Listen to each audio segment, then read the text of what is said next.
Salam, hər vaxtınız xeyir olsun. Bugünkü dərsimiz mürəkkəb efirlərdir. Mürəkkəb efirlərin adlandırılması, fiziki və kimya xassələrini öyrənəcək. Bu, təbii ki, alınma reaksiyalarını. Mürəkkəb efirlər bizə əvvəlki dərslərdə məlumdur. Spirtlər, turşular bölməsindən qeyd eləyək ki, doymuş bir əsaslı turşularla sinfərası izomerlər, yəni ümumi formul eyni olacaq. CnH2, O2 fərq nədən ibarət olacaq? Mürəkkəb efirlərdə COO qrupu yadda saxlayın. Sağında solunda radikal olacaq. Bir dənə qarışqa turşusunda radikal olmur turşu hissəmizdə. Spirt hissəmizdə radikal olur. Qeyd edeyim, üzvü turşudursa bu hissədə bu radikal spirtə aiddir. Bu hissə karbonat burada daxil turşuya aiddir. Alınma reaksiyasının alınmasını öyrəndə sizə daha rahat olacaq.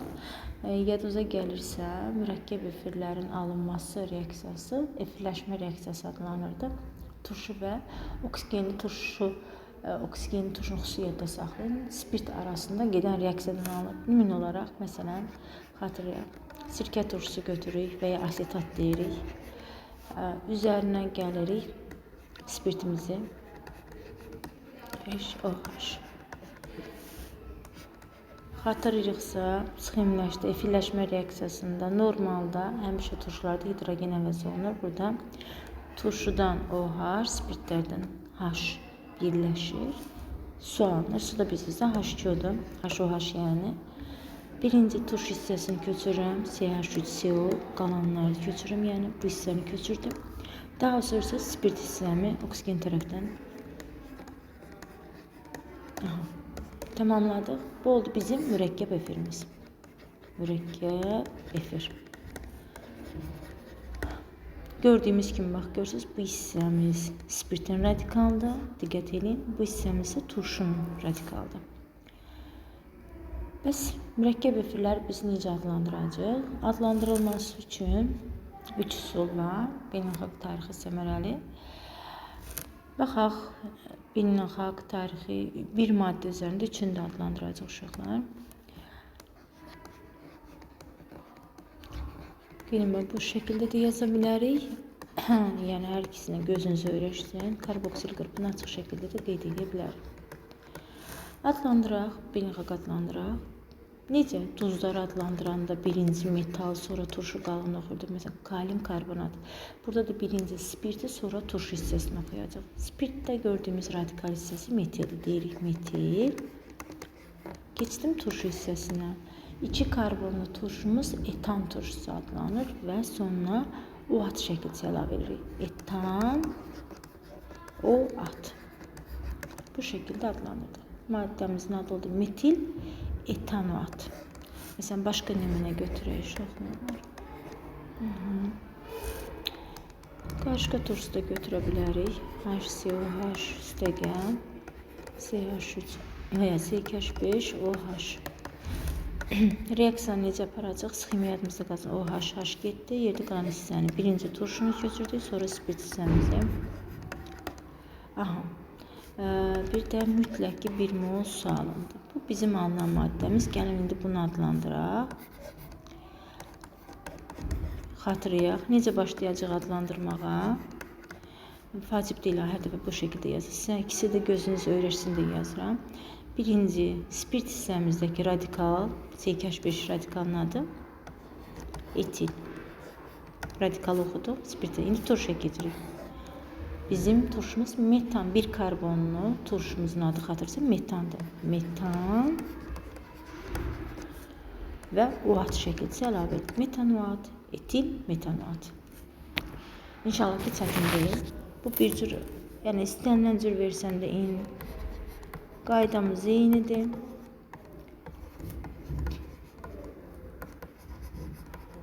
İndi videonu dayandırın, özünüzü adlandırın. İndi mən izah verim. Deməli, bu hissəmiz spirt hissəsidir. Adını deyirik, propil spirtidir. Propil turşumuz etan turşusudur. Etan, OAT. Bu bir adlandırmamız. İndi eyni maddələri ikinci adlandıraq. Silirəm bu hissəsini.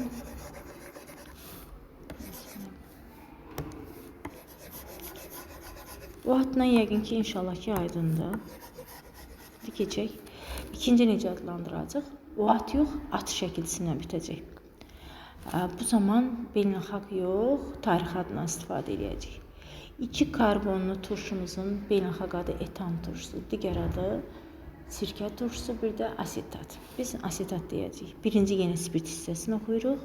Metil, indi deyəcəyik asetat. Görürsünüz də, at şəkilsindən bitdi. Sonluqla desək daha doğrusu. İndi bunu adlandıraq. Etil, 1 karbonlu turşumuzun beynəlxalq adı metan turşusu, digər adı tarixi formiat və ya qarışqal turşusu deyirik. İndi biz formiat ifadə atla bitməlidir. Etil, formiat. İndi bunu adlandıraq. Videonun dayandığını özünüz adlandırın görək, bacaracaqmı? Birinci radikal deyirik, propil. Sonra 2 karbonlu turşumuzun adını deyirik, asetat.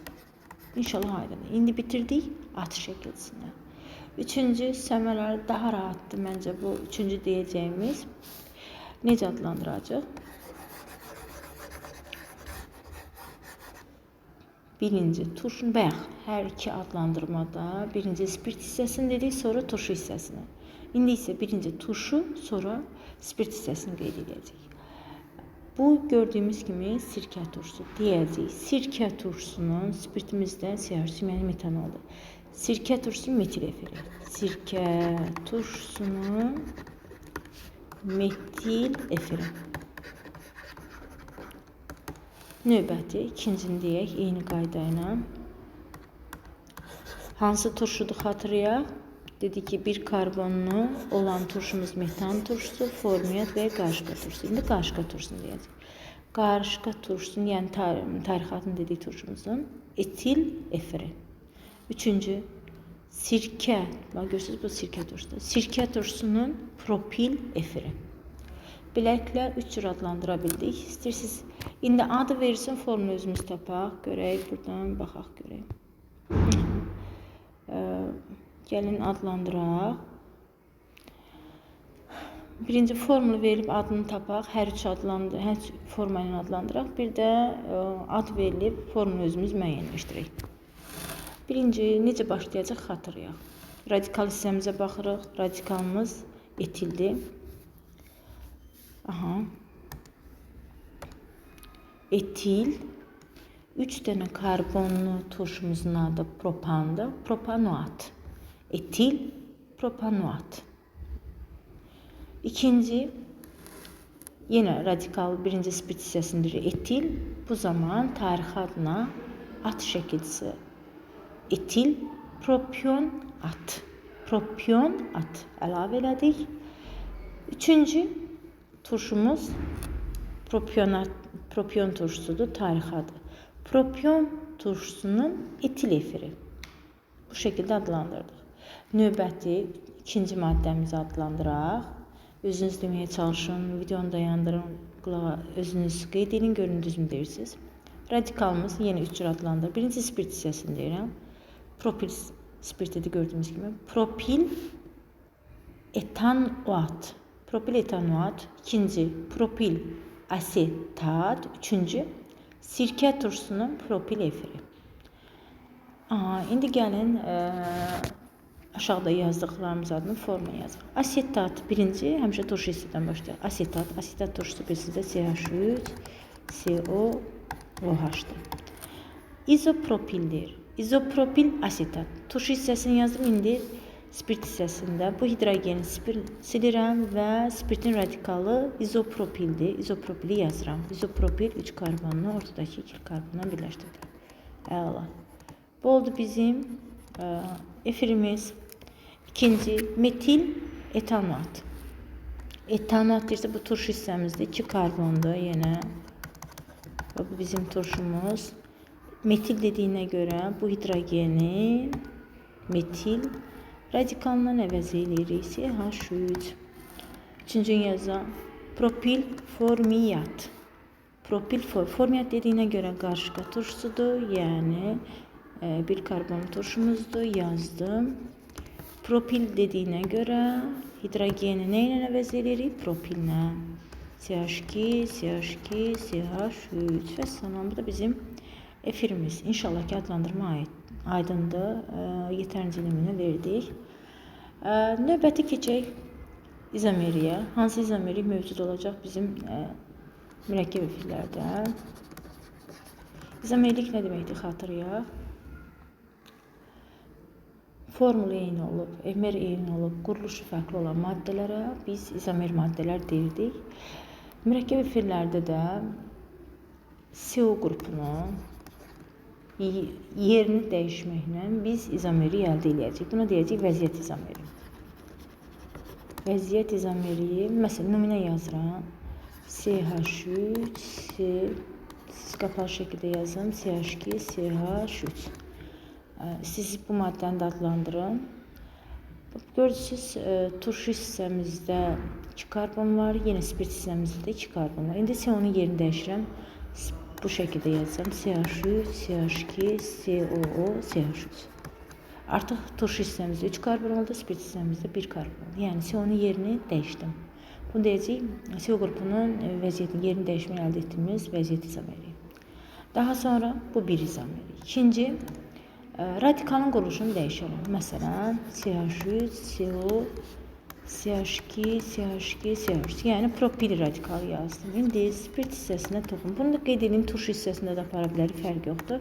Radikalın quruluşunu dəyişə biliriksə, izomeri əldə edə bilərik. Bu oldu artıq propil yox, izopropil. Görürsünüz? Radikal hissəsinin quruluşunu dəyişməklə əldə elədim. Bu ikinci izomerimiz oldu. Üçüncü izomerik optik bilirsizdə bütün siniflərdə mövcud ola bilər. Optik izomerik hansı izomeriyə deyirdik? Bir asimetrik karbon atomu olan, dəfələrlə izah eləmişəm, bir asimetrik karbon atomu olan maddəmizdə varsa bu asimetrik karbon atomu, deməli optik izomeriyə malikdir. Və ya optik izomeriyə malik söz olmaz, optiki fəaldır.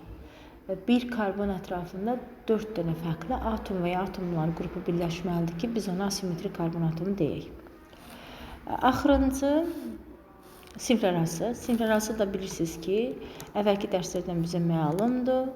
Doymuş bir əsaslı karbon turşuları ilə mürəkkəb efirlər sinflərarası izomerlər. Məsələn, CH3, CO, CH3. Bizim mürəkkəb efirimizdə buna sinflərarası izomer yazmaq istəyirəm. Onda necə yazacağım? Turşu kimi.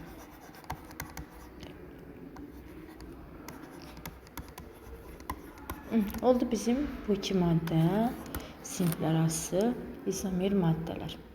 Yadda saxlayın, bir də metan turşusunun, yəni qaşqa turşusunun sinflərarası izomeri yoxdur. Digər turşuların sinflərarası izomeri mövcuddur. Yəni bütün mürəkkəb efirlərin sinflərarası izomeri mövcuddur. Bu isə bizim izomerimiz. Bizə lazım olan formul üzərində əsas düsturları biz turşular bölməsindən bizə məlum olmalıdır, bilməliyik. Atom sayıdır, emer düsturudur, protondur, elektrondur, hibrid orbitallardır və s. Bunlar demək olar ki, hamısı oxşardır. Bir dənə polar orbitdə fərqli ola bilər. Yəni özünüz müəyyənləşdirə bilərsiniz. Əvvəlki dərslərdən demişik, bir dənə formul götürün, özünüz o hissəni, bütün düsturları çıxarda bilərsiniz. Növbəti danışaq mürəkkəb efirlərin alınmasından. Əslində ilk başlayanda bir alınma üsulunu demişdik. Turşu və spirt arasında gedən reaksiya efirləşmə reaksiyası adlanırdı. Nəticədə mürəkkəb efir alınırdı. Turşu hissəsindən OH, spirt hissəsindən H, hansı ki bunlar izotoplarla təsdiq olunmuş bir bilikdir. Bilin ki, həmişə turşudan OH, spirtdən isə H ayrılır. Qeyd edim ki, bu yalnız mürəkkəb efirləşmə reaksiyası yalnız üzvü turşularla spirt arasında deyil, qeyri-üzvü turşular mütləq ki, yenə də qeyd edim ki, mütləq ki, oksigenli turşu olmalıdır. Məsələn, nümunə yazaq. CH3, OH, üzərinə gələn nitrat turşusu, HNO3. Görürsünüz, oksigenli turşudur. Nitrat turşusuna üzvü kimi bilirsiniz ki, belə yazırıq ki, reaksiya aparmaq bizə rahat olsun.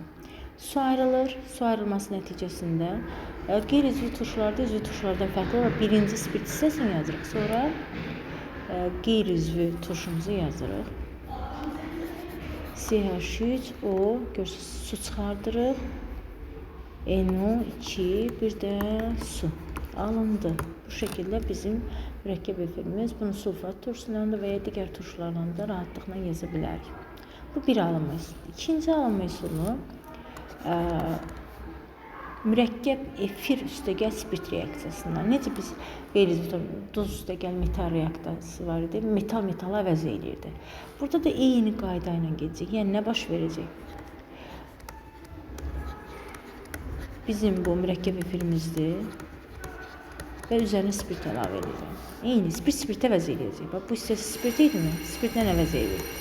CH3, CO, C2H5, CH3OH. Üçüncü, məncə rahat tənlidir. Spirtin radikal, mürəkkəb efirinin tərkibindəki spirtin radikal hissəsini əlavə olunan spirtin radikalla əvəz edirəm və salam yeni bir mürəkkəb efir əldə etmiş oluruq. Bir də turşlar bölməsindən anhidritlər, bilirsiniz də, turş anhidritlərimi var. Həmin anhidritlərin üzərinə spirt əlavə edirik. Bu yəqin ki yadımızdadır. Sirkə turşusunun anhidrit edib ən çox açıq şəkildə uşaqlara rahat gəlir bu formada. Bir də qapalı şəkildə yazdıq. Deməli buradan nə alınacaq? Burada gördüyümüz kimi 2 mol sirkə turşusundan alınan bir anhidritdir. Bir sirkə turşusundan spirti birləşdirə olan mürəkkəb efir, digər turşunu isə olduğu kimi yazırıq. Yəni CH3, CO, C2H5, bir də CH3, COH. Mürəkkəb efir və turşu əldə elədik nəticədə. İnşallah ki bu alınmış üsullarda üçü də aydındır, rahat tənliklərdir, rahatlıqla ötəsindən gəlmək olur. Növbəti fiziki xassələrindən danışaq. Fiziki xassələrin meyvələrdir, sonra çiçəklərin və s. özünə məxsus ətirlər var ki, bu ətirlərə onların mürəkkəb efirlərinin olmasına əlaqədardır. Kiçik molekulu, yəni karbon sayı kiçik olan mürəkkəb efirlər suda həll olurlar, sudan yüngüldürlər, mayi haldadırlar, uçucudular. Salam. Devam eləyək.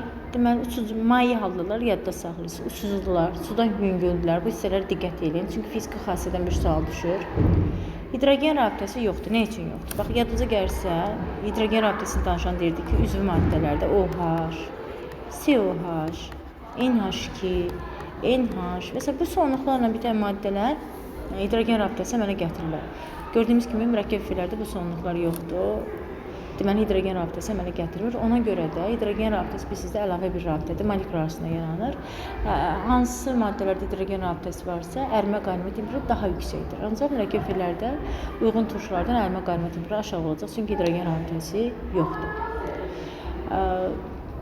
İndi keçək kimyəvi xassəsinə. Kimyəvi xassələrindən də çox rahat kimyəvi xassələri var. Hidroliz reaksiyası ən əsas reaksiyalarından biridir. Hidroliz yadınıza gəlsə, duzların da hidrolizini öyrənmişik. Maddə hansı əsas və hansı turşudan alırsa ona geri qaytarırdı. Eyni burada da mürəkkəb efir hansı turşu və hansı spirtdən alınıbsa ona geri qaytaracaq. Məsələn, CH3COO, CH3 yazır. Üzərinə gəldik su. Suyu H-OH şəklində yazaq, rahat olsun. Gördüyümüz kimi bir də təkrar edirəm. Bu mürəkkəb efirin turşu hissəsidir, bu isə spirt hissəsidir. İndi bizim nəticədə nə alacaq? Spirt və turşu. Spirtə bizə lazım olan H-ını verəcək. Bayaq ki, geri tənlik nəticəsində H-OH-ı çıxartmışdıq, elə geri qaytarır. Spirtə H-ını qaytaracaq, turşu isə OH-ını qaytarır. Yəni nə alınacaq? CH3COH, yəni turşumuz, bir də spirtimiz. CH3OH. Qeyd edelim ki, bu dönəm prosesdir. Hər iki istiqamətdə gedir. Əgər biz reaksiyanın dönməyən olmağını istəyiriksə, onda qələb mühitində hidroliz aparırıq. Yəni, eyni maddə CO, CH3 üzərinə gəlirəm, qələbi, məsələn, natrium hidroksid. İndi sizcə buradan nə alınır? Düşünək. Buradan bayaq turşumuzu almışdıqsa, indi turşumuzun özünü yox, duzunu alacaq. CH3COO natrium, bir də CH3OH, yəni spirtimizi əldə elədik. Qeyd edim ki, efirləşmə reaksiyasını yazarkən doymamış turşulara toxunmadıq, amma doymamış turşularda, doymamış turşular bölməsindən sizə məlumdur.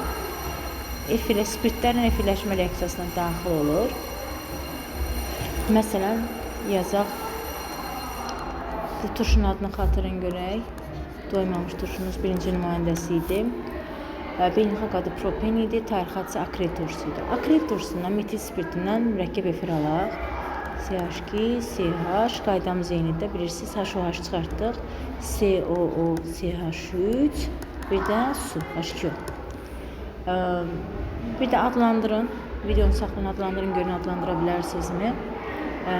Qeyd edək, birinci spirt hissəsini deyəcəyik, metil. Deməli, bu akrildir. Adı nə olacaq? Akrilat. Metil akrilat.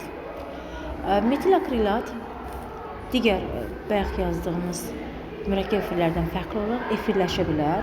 Çünki radikal hissədə pir abidəsi var. CH2 polimerləşməsində COO-CH hissəsini aşağı yazacağım. Nə üçün? Pir abidənin qırılmasına mənə mane olmasın. İndi silək bu hissəsini. COO-CH3 və eyni sayda pir abidənin qırılması hesabına əgər polimer yaranırsa, biz buna deyirdik polimerləşmə reaksiyası. Bilirsiniz də polikondensləşmə də var. Geniş keçəcək polimerlər bölməsinə. Eyni ifadə elədik. Beləliklə bizim alındı polimerimiz. Adı da metil akrilat polimerimiz. Geniş tətbiq sahəsinə malikdir. Qeyd edin bunlar. Polimetil akrilatdan süni dəri, yapışqan istehsalında istifadə olunur. Eyni zamanda biz metakrilat turşusunda xatırlayırsınızsa, metakrilat turşusunun polimerləşməsində yaza bilərik. Metakril turşusunu yazıram. Bax, sadəcə CH çatdıq. Bu bizim oldu metakril turşumuz. Üzərinə spirt gəldik.